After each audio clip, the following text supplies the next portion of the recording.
चलिए आपको फिलहाल ये चलते हैं राजधानी जयपुर की ओर, जहां मुख्यमंत्री अशोक गहलोत एक कोरोना समीक्षा मीटिंग कर रहे हैं। मुख्यमंत्री अशोक गहलोत मंथन कर रहे हैं कोरोना संक्रमण की वर्तमान स्थिति पर। फर्स्ट डोज 99.1% हो गई और सेकंड डोज में हम करीब 68 से 70% के आसपास हैं। तो जयपुर का जो गैप है वो तकरीबन 20 से 22% है जिनको सेकंड डोज नहीं लगी। वो आबादी के हिसाब से करीब 10 लाख लोग हो जाते हैं।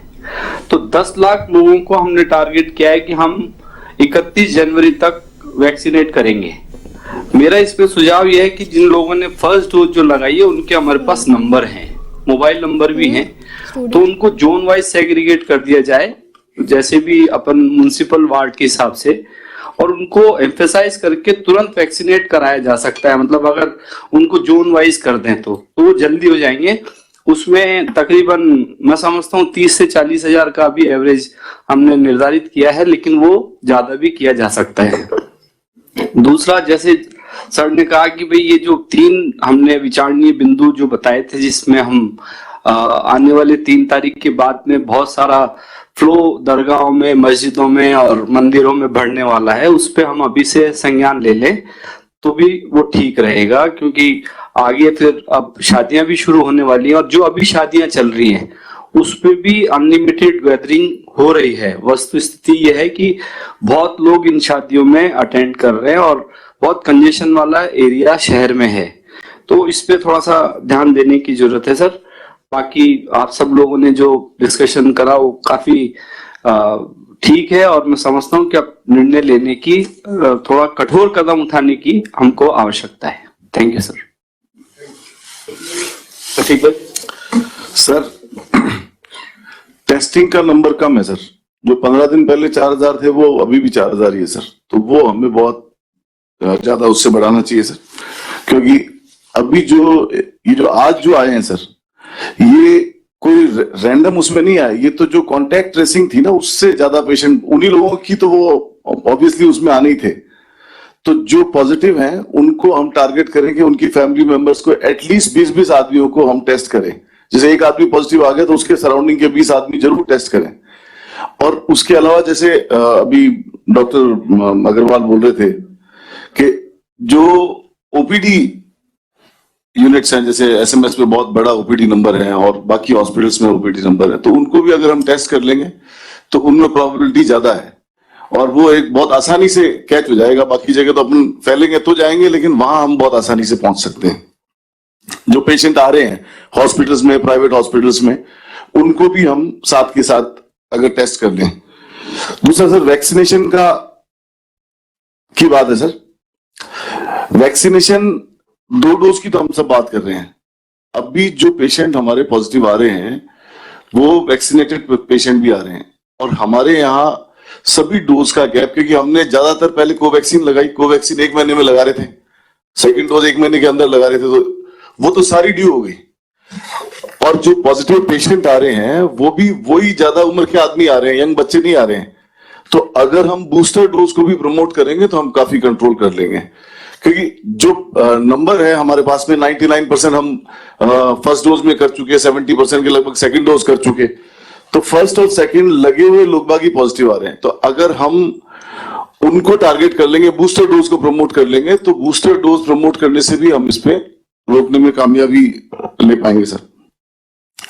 दूसरा सर, जो होटल्स हैं उसमें हम कंपलसरी कर दें कि कोई भी स्टाफ बिना 2 वैक्सीनेटेड नहीं रह पाए। वो स्ट्रिक्टली ये उनको एक कंप्लाइंस करने के लिए ऑर्डर भेज दें कि वेडिंग डेस्टिनेशन वाले जो कैटरर हैं वो लोग, और जो होटलियर्स हैं वो लोग, और जितने भी लोग बाग ऐसी इंडस्ट्री रन करते हैं जिनका काम पब्लिक सर्विस से रिलेटेड है, उनका सारा स्टाफ 100% वैक्सीनेटेड हो। और एयरपोर्ट की बात करें सर, एयरपोर्ट में अभी ऐसा है नहीं, न तो जाते वक्त हम टेस्ट कर पा रहे हैं, ना आते वक्त टेस्ट कर पा रहे हैं।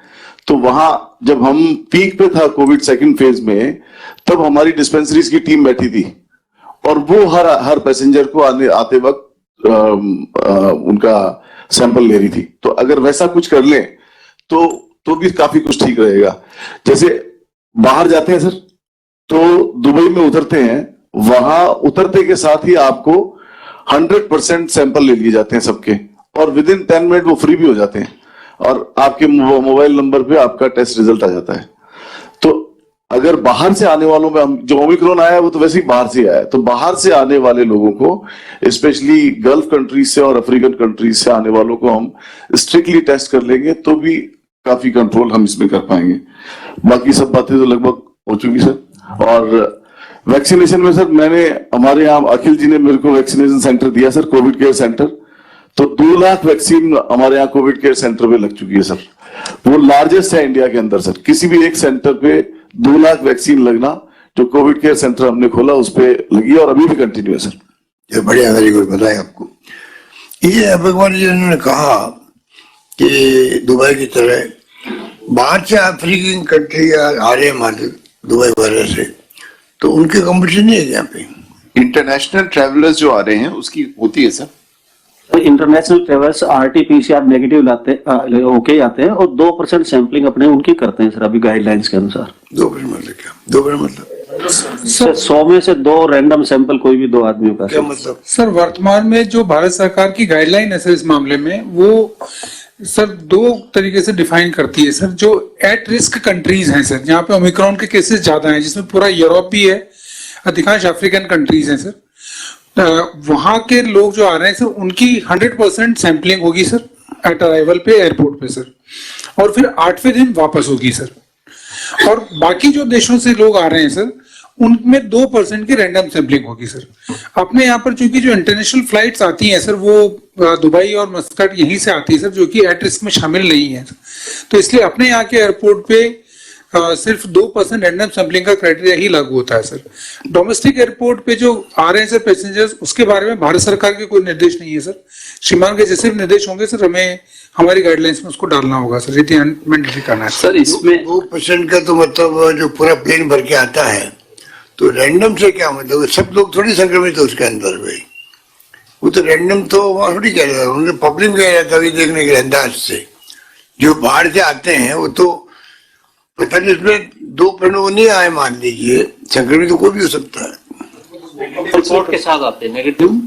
सर इसमें एक गाइडलाइन इंटरनेशनल ट्रेवलिंग की गाइडलाइन है कि कोई भी आदमी किसी भी डेस्टिनेशन से जब शुरू हो रहा है, सॉरी जहां से डिपार्ट हो रहा है, डिबोर्ड हो रहा है, वहां से उसको वैक्सीनेशन का 2nd डोज का या RT-PCR नेगेटिव दिखाना मैंडेटरी है पूरे वर्ल्ड में। तो ये सर, वो अगर इन ट्रांजिट अगर कोरोना पॉजिटिव हो जाए उसका प्रिकॉशन हम यहाँ ले सकते हैं करा के, बट वस्तुस्थिति है कि दुनिया से कहीं से भी इस टाइम जो आदमी फ्लाई करना शुरू कर रहा है, वो एयरलाइन अपने आप उसका सर्टिफिकेट RT-PCR देखे या 2nd डोज का सर्टिफिकेट देखती है सर। कर सकते हैं कि अराइवल पे यहाँ पे सर उनकी सैंपलिंग 100% कर सकते हैं सर, ताकि अगर इन ट्रांजिट अगर इन्फेक्शन हो गया है तो वो पता चल सके और वो आगे लोगों को स्प्रेड नहीं करें सर। जयपुर में तो करना ही चाहिए, अब गाइडलाइन कहीं भी आए, गुजरात से आए, महाराष्ट्र से आए, 100% ही करनी चाहिए जयपुर में। ठीक है। लगभग 1000 से 1500 हमारे इंटरनेशनल ट्रेवलर रोज आते हैं सर, तो ये कोई बहुत बड़ा नहीं, लेकिन हमको करना चाहिए ये, मतलब स्ट्रिक्टली कर लेनी चाहिए सर हमें ये। तो सर कर ही देना चाहिए सर, डोमेस्टिक में नंबर्स देख सकते हैं। ठीक है, ओके सर। ओमिक्रॉन का जो फर्स्ट पेशेंट जयपुर में आया था सर, वो मेरी कॉन्स्टिट्यूंसी में मेरे एक मिलने वाले के घर पे आया, साउथ अफ्रीका से टेस्ट करा के निकला, दुबई में टेस्ट कराया और यहाँ आके उतर गया। बाद में वो यहाँ पॉजिटिव मिला और फिर उसके साथ के 31 लोग बाद मिले जी।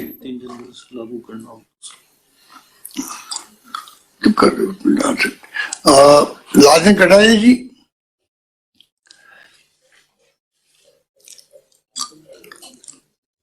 बोलिए मंत्री जी। आवाज आ रही आवाज आ रही। हाँ सर, ये जो एयरपोर्ट वाली बात सर, एयरपोर्ट वाली जो बात कर रहे हैं, मैं भी नागपुर जाके आया था तो वाया बॉम्बे होके गया था, तो वहाँ आते टाइम और जाते टाइम 2-2, 3-3 घंटे रुकने का मौका मिला। कोई मास्क नहीं लगाया, न कोई फ्लाइट चेक हो रही, और ग्रुप के ग्रुप आ रहे थे। जयपुर की फ्लाइट में एक भी सीट खाली नहीं थी और 30-30 आदमियों के ग्रुप थे, जब सबने होटलें बुक करा रखी थी। उनमें कुछ लोग हमने पूछा, मेरे पास में बैठे थे जो बॉम्बे रहते, राजस्थान के मारवाड़ी, उनके कोई यार दोस्त बाहर से फॉरेन से आए हुए थे, तो हम सारे जब एक साथ एयरपोर्ट पे निकले तो न तो कोई रोक रहा था, एक दो पुलिस वाले जरूर रोक रहे थे, पूछ रहे थे, तो उनसे भी लोग बदतमीजी से बात कर रहे थे। मतलब पुलिस वाले कहते भाई साहब आप ही दिखा दीजिए, नहीं नहीं चलो ऑटो सब ठीक है, कोई कुछ नहीं। और पुलिस रिक्वेस्ट कर रही थी बल्कि ये सर आपका ही स्वास्थ्य का मामला है, आप रिपोर्ट वगैरह दिखाएं। मतलब कोई नहीं सुनने के लिए तैयार था। पूरी फ्लाइट में कोई मास्क नहीं था, जाते टाइम यही हालत थी। तो लोगों को जाना रहेगा ही। नागपुर में, बॉम्बे से जयपुर, हाँ नागपुर से बॉम्बे, बॉम्बे से जयपुर, दोनों जगह ये हालत थी। और एयरपोर्ट की भी ये हालत थी कि वहाँ जितनी फ्लाइटें आ रही थी उसमें से कोई 10% लोगों ने मास्क लगा रखा था, बाकी सब कोई चाय पी रहे हैं 20-20 के झुंड, कहीं कोई नाश्ता कर रहे हैं, कहीं कुछ कर रहे हैं, और पूरा पैक वो था बॉम्बे का एयरपोर्ट। तो ये तो होना ही है। अब इसमें तो यही है कि भाई अपन थोड़ी बहुत धीरे धीरे शक्ति की, क्योंकि आज 31 है, कल 1 है, 2 है, थोड़ी थोड़ी शक्ति अपन को करनी पड़ेगी ताकि लोगों में वापस वो, नहीं तो जब ज्यादा फैल जाएगा और क्या स्थिति होगी वो तो फिर आगे। अब जिस और देशों में हो रहा है तो वहाँ की तो आबादी बहुत कम है। आज अमेरिका की, जर्मनी की और दूसरे कंट्री की तो आबादी कितनी है, अपने में फैलेगा तो चाहे मान लो घर में ही रहे आदमी। मैं आज मीटिंग में इसलिए नहीं आया कि मेरी तबीयत खराब थी, मैं तो पता नहीं अपने छींके वगैरह आ रही है ज्यादा, पूरा वायरल, तो अपन क्यों जाए फालतू वहाँ, यही बैठा हूँ मेरे घर पे ही। तो ये स्थिति हर घर की चल रही है। मैंने कई लोगों से बातचीत भी करी तो कोई हर आदमी ये कह रहा है सर्दी है, जुकाम है, छींक आ रही है, स्वास्थ्य ठीक नहीं है, वायरल हो रहा है। तो स्थिति तो बिगड़ेगी धीरे धीरे, ऐसा ही चलता रहा तो मास्क वगैरह कोई नहीं करता, न कोई सैनिटाइजर का उपयोग हो रहा है, और लोग आराम से बेफिक्री घूम रहे हैं। ये जो अमीन जी कह रहे थे शादियों की, रात को ही मैं हसनपुरा से कहता 10 से 1 बजे से, तो रोडों पे बारातों में डांस हो रहे थे, आराम से 500-500 के लोग डांस कर रहे थे। ऐसे गाँव में सुनामियां हो रही है, तो सब तरह का ये चल रहा है वातावरण। तो अब यही है कि हिंदुस्तान में तो जब तक कुछ आ नहीं जाए, जब तक लोग लापरवाही तो रखते हैं। ठीक है, इसमें जो भी निर्णय ले सर।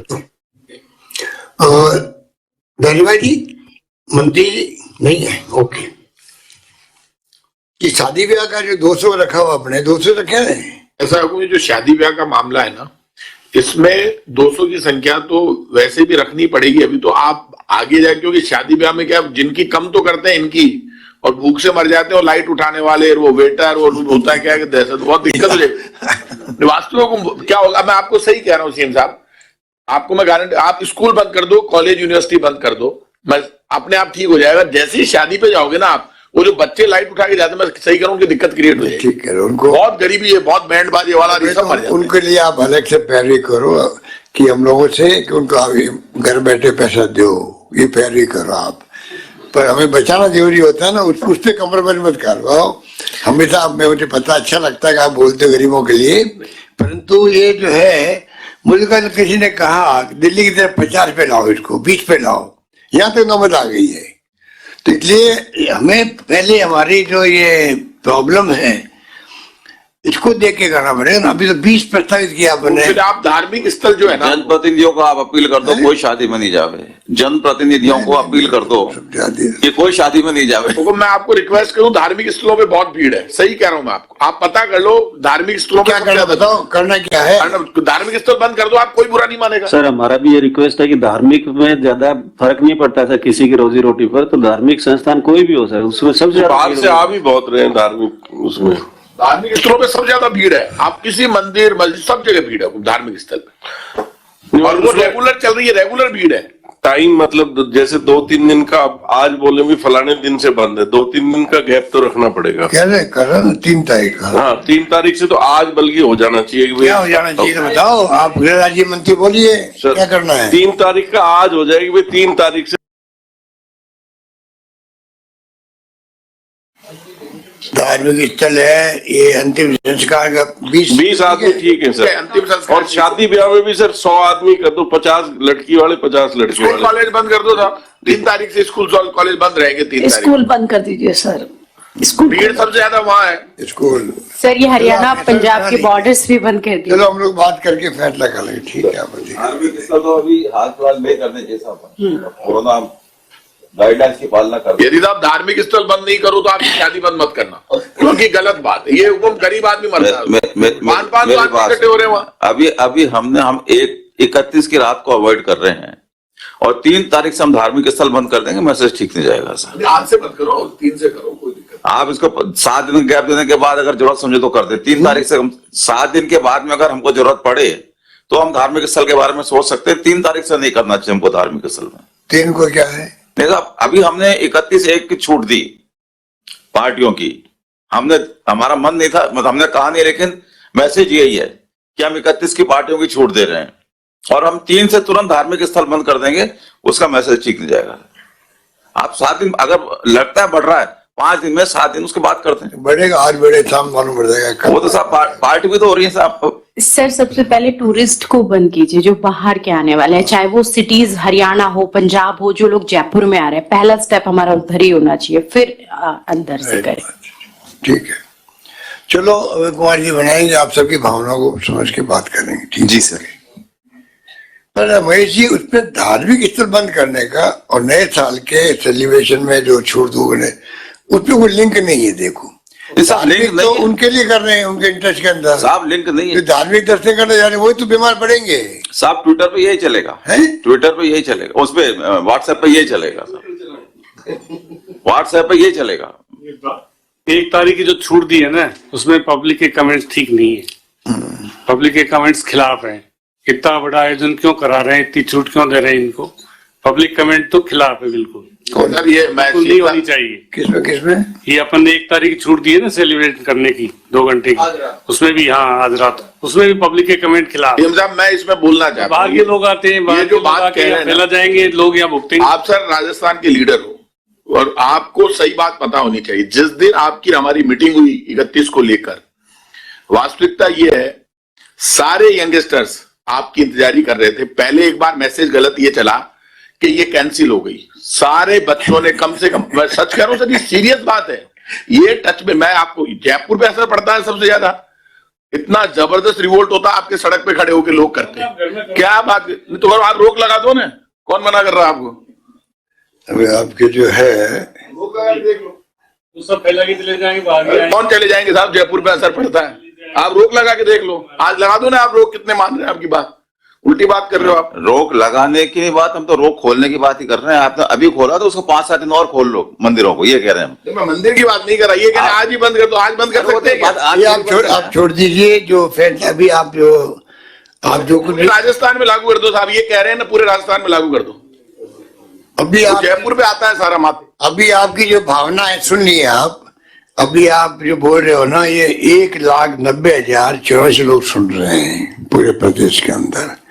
आप सबकी भावना पब्लिक तक पहुंच गई है, ठीक है। अब फैसला सरकार कर लेगी। 1,90,084 लोग अभी इसको सुन रहे हैं। आपकी पीछे ओपन पीछे अभी है। मंत्री बोले आप लास्ट में। माननीय मुख्यमंत्री जी, सभी मंत्रिमंडल के साथी और अधिकारीगण, एक तो ये जो सैंपलिंग का है ना, ये काम बहुत धीमा है। जब ये बहुत 15 दिन पहले कहा था कि आप स्टेट की सैंपलिंग 1 लाख करो, तो 30-40 हजार थी महीने की। सैंपलिंग बहुत धीमी है। जब तक ये सैंपलिंग 4,000 जयपुर में 15 तारीख को भी हो रही थी, आज भी वही 4,000 हो रही है। इस सैंपलिंग को कम से कम जयपुर की सैंपलिंग देखते हुए, जिस स्थिति को देखते हुए, हमको 20,000 सैंपलिंग की व्यवस्था पर डे की करनी चाहिए। और जब जाके ये चीज कंट्रोल होगी, कोई हॉस्पिटल में जा रहा है उसकी भी सैंपलिंग नहीं कर रहे हैं। हम तो गवर्नर हाउस में गए थे, वहां हमारी सैंपलिंग हुई है। अभी मीटिंग में गए थे, क्यों यादव साहब? वहां सैंपलिंग की है गवर्नर हाउस में हमारी। तो सबकी तो हॉस्पिटल में आ रहे, इतना आउटडोर है हमारा, वहां क्यों नहीं कर रहे? गवर्नर हाउस में गए थे, वहां भी सैंपलिंग हुई है। हाँ मीटिंग थी ना अभी, हमारी सबकी मंत्रियों की, सबकी की है सैंपलिंग। करने में कहाँ दिक्कत है? सैंपलिंग हॉस्पिटल में जाते, ऑफिस में आते, सचिवालय पे लगा दो, सब सरकारी कार्यालय पे लगा दो, सैंपलिंग करने में कहाँ दिक्कत है? चलो आगे बोलो, आगे बोलो। इसलिए इसको, एक तो दूसरी जो ये कि इस पर थोड़ी सी 3 जनवरी को के बाद थोड़ी सख्ती होनी चाहिए। प्रताप जी ने कहा स्कूलें बंद, चाहे स्कूलें बंद कर दो, वो एक 15 तारीख तक कर सकते हैं, 10 दिन के 15 दिन के लिए। पर जयपुर की स्थिति बहुत विस्फोटक हो सकती है 1 तारीख के बाद और ज्यादा, इसलिए सैंपलिंग ज्यादा से ज्यादा हो। और टीका में तो जयपुर का अच्छा है, वैसे पूरे स्टेट का आपके निर्देश के बाद वैक्सीनेशन में 90% हो गया पहली डोज, दूसरी 75 के आसपास हो गई थी। एक आज विशेष अभियान चलाकर और वैक्सीनेशन कर रहे हैं, इसलिए वैक्सीनेशन का तो आपका 31 जनवरी तक 100% हो जाएगा। जैसा अभी काम चल रहा है उससे। और बाकी जयपुर की स्थिति को हमको 3 तारीख से कंट्रोल करना पड़ेगा। एयरपोर्ट में जो आ रहे हैं सही है, हम तो दुबई गए तो यहाँ से भी मतलब उनकी जब तक RT-PCR रिपोर्ट नेगेटिव नहीं हो जब तक नहीं जा सकती आप। वहां भी जाते ही आप करते हैं तो एयरपोर्ट में हमारी क्यों नहीं अथॉरिटी बैठे? सैंपलिंग ही तो लेनी है उसमें है। मेडिकल की जयपुर में बैठा दे, 2 3 4 5 टीम बैठा दे, उसकी मेडिकल की टीम में दोनों CMHO व्यवस्था करे और ये दोबारा शिकायत नहीं आए कि बाहर से आ रहे उन लोगों की सैंपलिंग नहीं हो रही है। इसकी तुरंत व्यवस्था आज से नहीं तो कल से कर दो।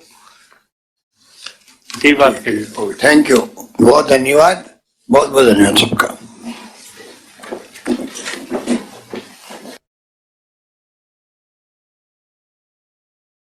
Your meeting has ended.